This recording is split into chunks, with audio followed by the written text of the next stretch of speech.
నా పేరు జంగా కీర్తన. నేను ఏపీ మోడల్ స్కూల్ దేశవరం నుంచి వచ్చాను. నేను చదువుకుంటున్నప్పుడు చాలా పెద్ద సిచ్యువేషన్ ఫేస్ చేశాను సార్.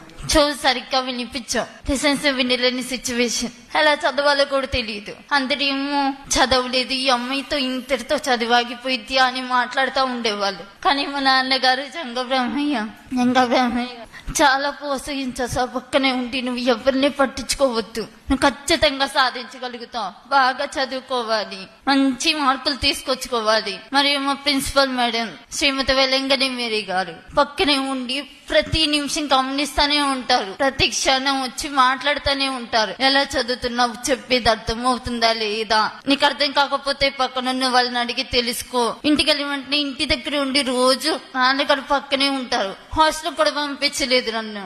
పక్కనే ఉండి ఎలా చదువుతున్నా, అసలు ఏం జరుగుతుంది మొత్తం నాకు చెప్పు, నేను చూసుకుంటాను, నువ్వేమీ ఆలోచించొద్దు. ఏ సిచ్యువేషన్ వచ్చినా, ఎంత పెద్ద సమస్య వచ్చినా నా దాకా ఎవరు తీసుకురాలేదు. నేను ఎక్కువ ఆలోచిస్తాను అని వాళ్ళే ఫేస్ చేశారు అన్నిటినీ. నార్మల్ గా ఉండాలి, బాగా చదువుకో అని. చుట్టుపక్కల చూసే వాళ్ళందరూ చాలా అనుకున్నారు సార్ చదవలేను అని. ఇంతటితో చెప్పలేని సిచ్యువేషన్. ఇంట్లో ఉండి ఇంట్లో ఉండి చదువుకుంటూ ఉన్నాను. ఇప్పుడు ఈ రోజు 902 మార్కులు తీసుకొచ్చుకొని ఇన్ని సమస్యలు ఎదుర్కొని ఈ రోజు ఇక్కడ నిలబడి మాట్లాడుతున్నాను. అస్సలు ఎక్స్పెక్ట్ చేయలేదు నీ మార్కులు వస్తాయని. ఇప్పటికి కూడా ధైర్యమే లేదు మాట్లాడటానికి.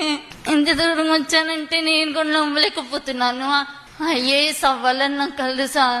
నెరవేర్చుకోవాలని అనుకున్నా సరే కొన్ని సిచ్యువేషన్ల వల్ల జరగదేమోనని చాలా భయపడ్డాను. కానీ ఈ రోజు 902 మార్కులు తెచ్చుకుని మాట్లాడుతుంటే ఖచ్చితంగా నా కళని నెరవేర్చుకోగలుగుతాను అనే నమ్మకం కూడా కలుగుతుంది. కేవలం చదువుకోవటానికి మీరు కొంచెం సహాయం చేస్తే తప్పనిసరిగా బాగా చదువుకోగలన నమ్మకం మాత్రం నాకుంది. ఎంత దూరమైనా చదువుతాను.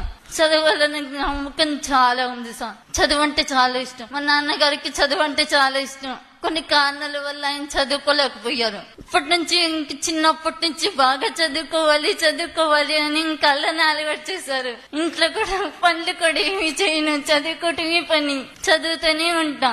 బాగా చదువుకోవాలి ఇంకదొక్కటి నేర్పించారు. ఇప్పటికి కూడా లెసన్స్ అర్థం కాకపోయినా అసలు మాటలు కూడా అర్థం కావు. వాళ్ళు మాట్లాడుతూ ఉంటే వాళ్ళని చూసి వాళ్ళు ఏం మాట్లాడుతున్నారా అని తెలుసుకోవటం. ఇప్పటికి కూడా ఇంతమంది మాట్లాడారు, నాకేం తెలియదు. నేను నార్మల్ గానే ఉన్నాను. కొంచెం చూపించుకొని బాగు చేయించుకోవాలి సార్. అది నా బాధ్యత తల్లి. మేము మాట్లాడుకున్నాం. నాన్నగారు గర్వంగా చేస్తున్నారు మీ వైపు. అయ్యగారు, ఈరోజు మీ పాప వల్ల మేము కూడా చాలా నేర్చుకున్నాం.